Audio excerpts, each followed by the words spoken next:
Demo, not for broadcast. Property of WABC New York. If you're thinking about changing schools, why wait? At Manhattan University, love those guys. You don't have to start over. With transfer-friendly pathways, your credits count, and you keep moving forward. From day one, you're part of Jasper Nation, preparing for the real world. And with New York City just a train away, opportunity is everywhere. Ready to move forward without missing a step? Visit manhattan.edu/transfer and enroll today. Manhattan University. Don't start over, move forward. Listen, all you New Yorkers. Easy. Taxi. Okay, man, we're looking around. This is the 77 WABC minicast. This weekend, the biggest story was Epstein. And if you think this is about somebody, what was it? Somebody would say pimping to billionaires. You have no idea what's going on. If you think this was about blackmail, you have no idea what's going on. If you think this was about Epstein just putting people in compromising positions, and that was a part of it, but you have no idea how this thing works. None. But I want to talk about something which is even more interesting. The idea of grief. Grief is one of my, I shouldn't say it's my favorite subject. It's not a subject I like, but it's a human behavior which I find absolutely fascinating. And how you grieve. They always say grief. We should go home to grieve. And by the way, moirology is funny. This is a rare, an old school word that means someone who studies or predicts fate, destiny, or doom. But also it was used in terms of people who are crying, people who you would hire at funerals to arrive and to give your loved one the best kind of if you will, the kind of sending off. You wanted them to. It's important for people to have this. Just like flowers are important, there was a time when we grieved and you could see, well, how many whalers were there? How many individuals were there? How many? So it's a critical point. And the way we handle grief, the idea is that you should go home and grieve. It's like an emollient. It's a soothing. You cleanse yourself through grief. It's a fascinating subject. But how it's done historically is unbelievable. The first idea is that there's something called the grief police. Let me give you an example. Everybody who is anybody knows immediately that this Erica Kirk took people in hook, line, and sinker, and even her closest advocates are saying, all right, that's enough of that. All right, we're seeing right through this. We are seeing right this. The leaked tapes, the leaked audios. Oh, it's fantastic. Are you going to hear that on cable news? No. Remember, their job is the gatekeeper. It's not to inform you. It's to keep you from knowing what's going on. Half of prestidigitation, sleight of hand, is not hiding anything from you. It's keeping you from observing what they're doing. They study where you look, drawing attention. But grief policing is the idea that refers to the social enforcement of norms governing how grief should be expressed or timed or displayed.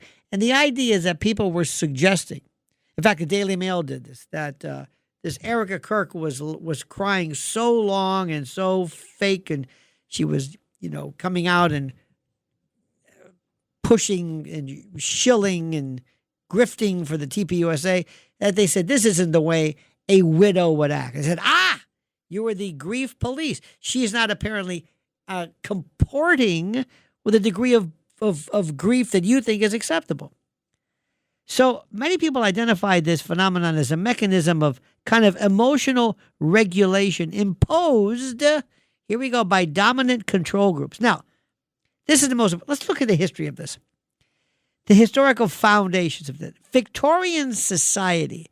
This was the first one. They institutionalized mourning through strict codes involving dress and duration, and you wore black. Well, look at Queen Victoria. What did she mourn for, 40 years? I mean, it was most ridiculous. Of course, she was on that, what's that stuff called? That opiate, that tincture that she and Brown, her lover. Anyway, it's a long story. It's a fascinating subject. Because remember, the royals, the not the Windsors, but the royal family are degenerates. These are homozygotic, inbred cousins, the Habsburg jaw, that weird kind of, that weird, remember when, who had that look was John Kerry. Remember that enhanced, kind of like a Jay Leno jaw, but a kind of a bit of a daft look. That's from inbreeding. That's called the Habsburg jaw. In any event. So the Victorian era, they said, this is how you're going to do it. Public mourning were less about healing than about reinforcing hierarchy. Women had to perform in certain ways. Men had to get right back to work before you know it. Then came it's called the pathologization, to make a pathology of something. Sigmund Freud came along and he said, he looked at grieving as a bit of a kind of a weird psychological reaction that required resolution. Prolonged mourning was called abnormal. And people who were morologists and others into the study of this argue that this reframing shifted the grief from communal to private. And remember, women in particular were, quote, hysterical. And you know what hysteria was connected to? The uterus. And there were practitioners, dentists and otherwise, who had a unique way of perhaps relieving and disabusing women of their, what am I trying to say, their pent-up angst, and let your imagination run with that one. Then, public versus private, what really hit the fan, so to speak, interesting phrase, in view of the social media world, was the aftermath of the death of Princess Diana, 9/11. All of this exposed tensions between genuine sorrow and socially rewarded displays, or as we say, this virtue signaling. Let me show how I mourn. I have something called, my addition to this is called, of course, auto-mourn. Auto-mourn is the almost Pavlovian patellar reaction that people have to the death of anyone of note in social media. And you must act like your sense of loss is worse, more than anybody else's. And you post things like, no words. Catherine O'Hara, R.I.P. A nice gray picture, funereal looking. I loved her more than you did. I loved her. No, I did. I did. Oh, no. I've got people I know, a friend of mine whose whole world is whoever dies, he's got to go back and say, did I ever take a picture with this person? Did I take, here I am. Oh, here's me with Tony Bennett. I was like, okay, that'll do. Ah, yes. See, I knew Tony Bennett. I knew him. Well, you were saying, yes, but I knew him. I knew him. He was my friend. I know everybody. I'm famous myself because of the people I knew. Now, I got a picture of him. Do you have a picture of this dead guy? No. Well, I'm better than you. I've got more pictures of dead people than you could ever imagine. Because I'm somebody. You're not. You think I'm kidding? You think that's an exaggeration, don't you? That's exactly the way it is. Then we get into this other things, too. There's indigenous and black communities have historically faced kind of surveillance and repression of communal resources. I think the best is the New Orleans jazz funeral. Have you noticed that one? Then there's also there's a lot of some of these online, and it may be a bit apocryphal. These are Black or African American funerals where women are twerking, and I don't know if this is real. It might be. It's kind of funny. Then we have the law enforcement. Law enforcement agencies have historically failed to provide adequate emotional or material support to families for fallen. This is historically, maybe now. So this creates a contradiction. We love and feel, and this is probably one of the few times when we are most probably giving of a sense of belonging and trying to assist the family of people that we consider to be truly heroes.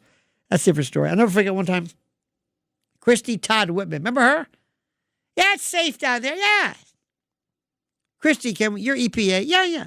Can we go down to ground zero? Yeah, sure. Yeah. No problem. Okay. Well, anyway, I believe it was her. Don't hold me to it, but I believe it was during her account. In any event, there was a police dog, a German Shepherd, that was shot in the line of duty. Shot. There was a guy, bad guy, holed up in some shelter or home or structure. So some genius said, send in the dog. And the guy who was in there with the gun said, look, I don't mean any harm to the dog, but if you send in a snarling German Shepherd, I'm going to shoot it. And sure enough, he did. So they gave the dog a hero's funeral. A hero. Hero. The dog is not a hero. The dog responded to training. The dog was territorial. You sent him in and you killed that dog. That would serve no purpose whatsoever. The guy's not going to get. Dogs don't assess bravery and let's see. Because we, through anthropomorphism, we always say, well, no, dogs love me. My dog loves me. What? Oh, he loves me. Loves you? Do you think that's love? Or is that associating with food? What? No, we want to think more of no, my dog loves me. Very fond. Love it kind of cheapens the notion of love. But moving on, have you heard of this? Floral fascism. This describes pressure that's put on you to participate in standardized grief rituals such as public memorials and massive floral displays. Remember when Princess died? Remember all of the flowers? Once people saw the flowers, what a waste. I know it was important. I know it was important to show people that you loved her. And by the way, Prince Philip, in any event, they took all of these flowers, and they deposited them in front of Buckingham, wherever it was. I thought to myself, my God, if they took that money and they gave it to charity, what that could have done. But that's also a part of this because mourning brings us together. It acts as a means of stabilizing society. So modern grief policing, as we're saying now, where you try to assess whether the amount of grief that is mentioned or shown is commensurate with the actual loss that is felt, if that makes any sense. And there's a certain degree of truth to it, but I can tell you this. When you're a police officer and you're a detective, and as a former prosecutor, I can tell you that the first thing people look at is, how is the widow acting? How is the suspect acting? Is this the way a mother acts when her child is missing? Is this the way a person... Remember during the O.J. Simpson case, when O.J. Simpson was in Chicago, and the police called him and said, Mr. Simpson, your ex-wife has been murdered. And he said, oh, no. He never asked which one. He never asked which one. He had two ex-wives. Now, you don't think that's important? Or is that grief policing? Listen to this podcast now On the Red Apple Podcast Network. The Leadership Thread with Dr. Peggy Polonis. I'm Dr. Peggy Polonis. Join me on each episode where I unravel the story that shaped leaders, tracing the thread that led them where they are today. Because leadership isn't born in adulthood. And thank you once again for joining us on the Leadership Thread, education, ethics, and sustainability. Download all of Red Apple Media's podcasts right now through your favorite podcast platform.